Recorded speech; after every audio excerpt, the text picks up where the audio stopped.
May the 4th be with you, aka Padders. It's the annual Star Wars event that we all love. How many Star Wars events do we have? It seems like we already have a lot in 2025 because we just did the 25th anniversary back in April for Episode 3, Revenge of the Sith. But yeah, it's not Star Wars Day. It's just May the 4th be with you. And then tomorrow, the next day, is Revenge of the Sith. And we'll be discussing that as well. The reason for that is, well, look, as much as I tried to move on from it, as much as I tried to reject it, Star Wars is still, like, it's embedded in me. And I'm always watching all of the movies. But today, we're talking about the 1977 movie Star Wars. People forget that Episode 4 at one point was Star Wars, and then later titled Star Wars A New Hope, because, well, it was a while that people were expecting sequels and prequels. And the generation went on. We never thought we would get anything other than the original trilogy. I've always said, and here we go. So let's hit that intro, and let's talk Star Wars: A New Hope, and my experience with this film. Quiet on the set. Camera speed. Sound production, take 1. Action! It's wild, aka Powers, that you can have multiple ideas about a movie. You can have even like a position, if you will.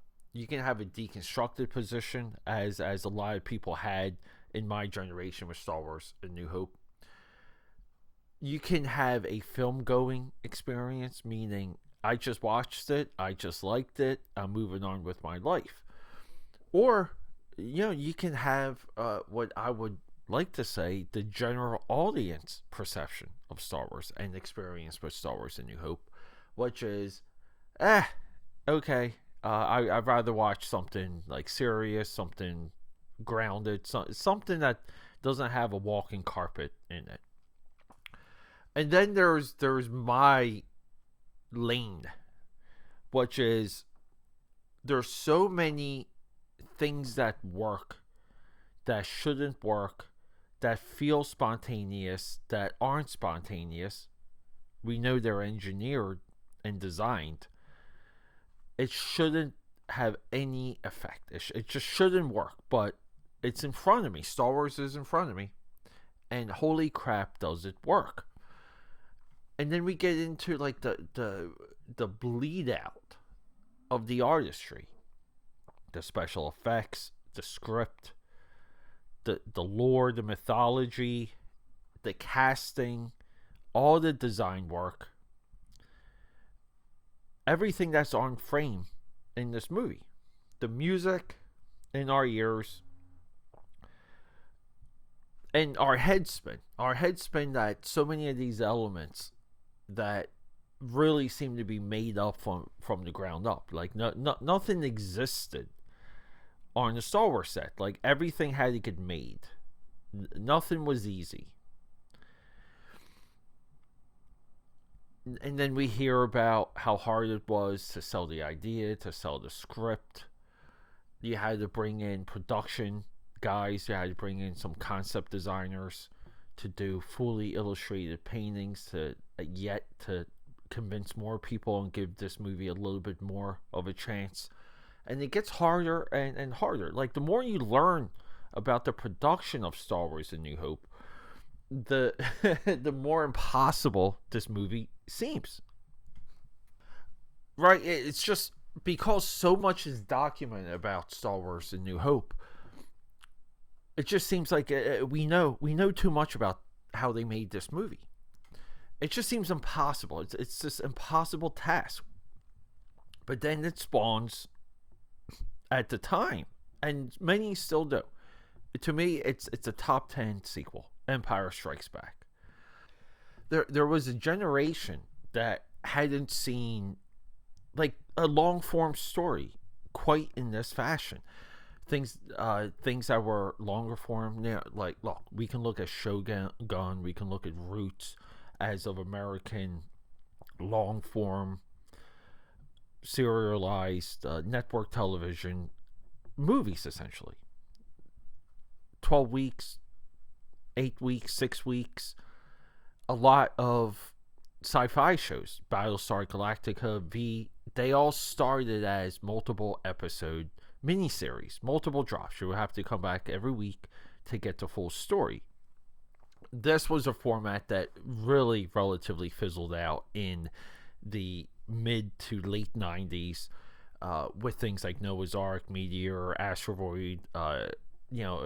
There was a Y2K movie. Now, some of these are longer form movies that were networked. Some of them were broken up as miniseries. Some of them were actually rebroadcast as miniseries. But you guys get my point. Before the age of streaming, long form storytelling was this.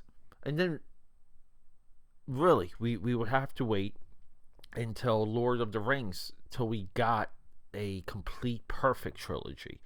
Because people always had trouble with Star Wars and New Hope, and people always had trouble with Return of the Jedi. We'll call it the Kevin Smith generation right now, real quick, just to be a little bit clear. So we had this commentary generation come in. Short films like Troopers,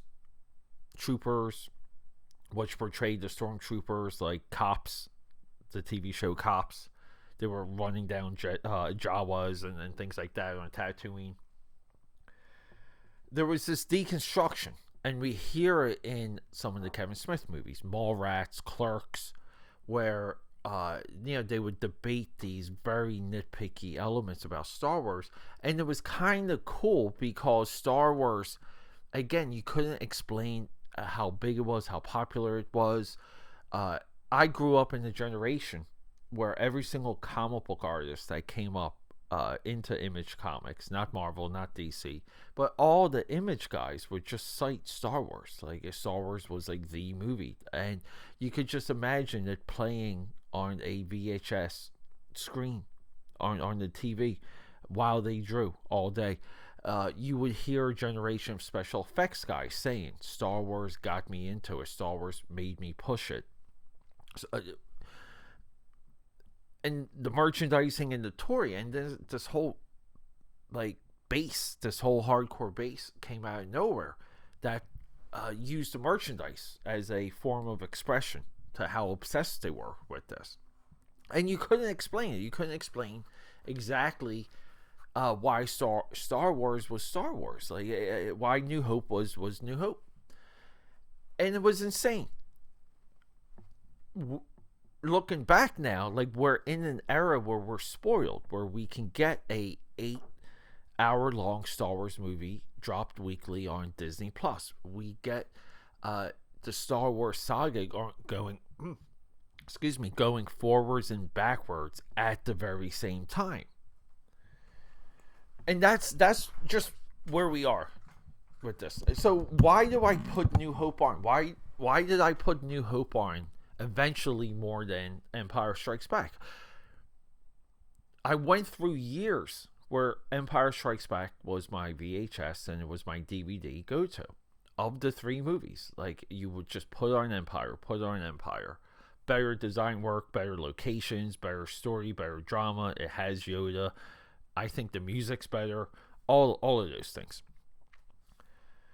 But then we would get New Hope, and in my view, for a long time, New Hope was just not Star Wars enough. We weren't in space enough. We did spend all this time on this desert ball. I don't want to be on Tatooine. We're on Tatooine too much.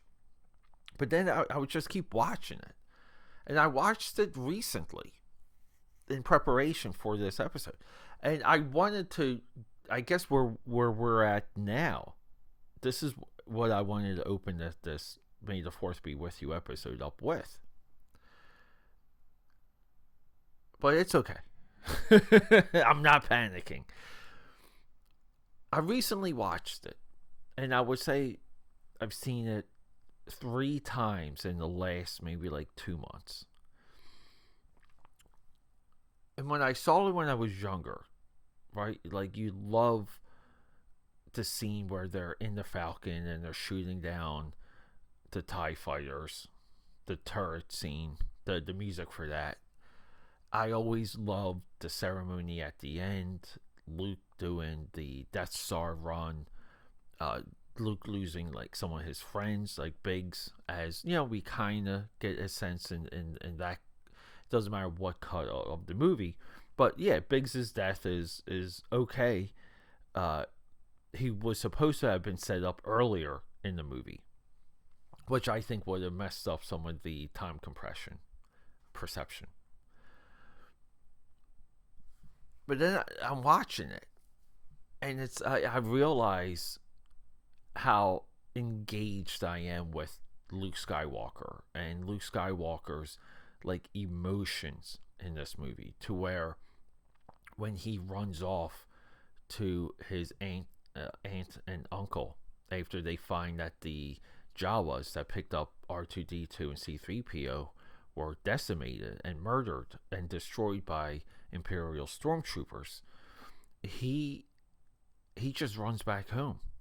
He in a couple scenes earlier, he's angry with them. Like he's giving them grief. They're forcing him to stay another season.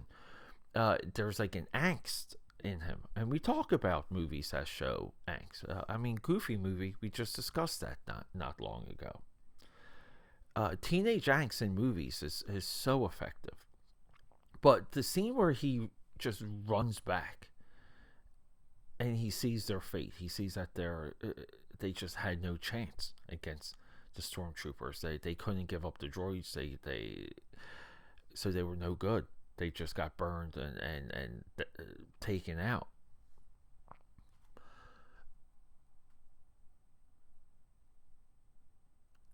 And that's where it hit me, where Star Wars A New Hope, in my eyes, was always a bad Star Wars movie. Because it just doesn't have enough of these like other elements that we saw in Return of the Jedi and Empire Strikes Back at the time. New Hope had less Star Wars than even Phantom Menace and Attack of the Clones. And there was a time where New Hope would be very low on my Star Wars meter, on my ratings chart, if you guys cared about that. But it hit me that it's a Luke Skywalker story. New Hope is just about this kid he gets caught up in this wild thing, but in an odd way, he was asking for it, and he's caught up in it, and he doesn't want to die because he has nothing after that scene. So he's on a suicide mission. So when they talk about the hero's journey, which is weird to me because I compared Rey's journey in Force Awakens very similar to Luke Skywalker. I don't care if they call her a Mary Sue, that she can do nothing wrong. I never bought that with her in that movie. Maybe Last Jedi, maybe by that Rise of Skywalker, okay, like she does move into like a Mary Sue shade. But if we're just talking Force Awakens, and it just hit me. It really did. It helped me see the movie in more of a single character. It's a singular character, where Empire Strikes Back is really more of a ensemble. We have it's very Guardians of the Galaxy Volume 2. The team splits up. We go in different directions, and then they all come together to help with the resolution at the end. Star Wars: A New Hope is a Luke Skywalker story, and holy crap, it's one of the best stories of that type. It is a true hero's journey. And it's okay that the movie can end. The movie can get wrapped up at the end of New Hope, right before we hit those credits. We don't need a sequel. We have the story of Luke Skywalker. He blew up the Death Star, helped the rebellion, but in no way is the Empire defeated. And you know that watching the movie because you see the scope of the Empire. I don't know, AKAPADers. Just recently, I, honest to God, realized that Star Wars and New Hope is one of the greatest movies of all time. It truly is. And everything that came out of it is well deserved. In my view, it's well explained because a generation, we might want to say multiple generations leading into the modern day, saw themselves as Luke Skywalker in life, in that with that movie. I don't know, great movie. I'm just happy to share that with you guys because, sometimes like you watch something and you just say to yourself, I see it differently now. But this is what we do here on the podcast. So guys, may the 4th be with you. Rock and roll. Okay, that's a wrap.